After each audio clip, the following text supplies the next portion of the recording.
Our friend Derek Winters, who is from Great Britain, tells a story of going to Bristol on the Bay, a city there, a great trading and market center from ancient times. But the sorrow of that market is that they traded in slaves. They were part of the triangle trade. And he tells a story of a ship captain who made a great fortune trading in slaves. He would take goods from England to Africa. From Africa, he would receive in exchange hundreds of slaves.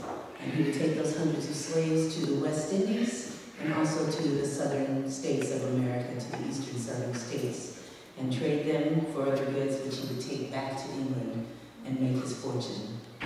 This captain's name was John Newton, and he found his moment where he saw the Lord, and he became a saved soul.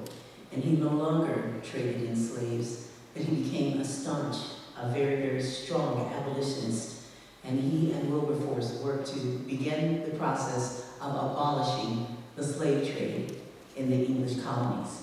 And because of that, the roll forward today means that one of my ancestors, who was on one of those ships, maybe not captained by John Newton, but certainly by someone, brought one of my ancestors to the Americas. And I stand here today because they survived that horrendous part of our history, human history. But John Newton, in his walk with God, wrote this next song. He wrote the lyrics to it, and the lyrics were put to an old English song. It's called Amazing Grace.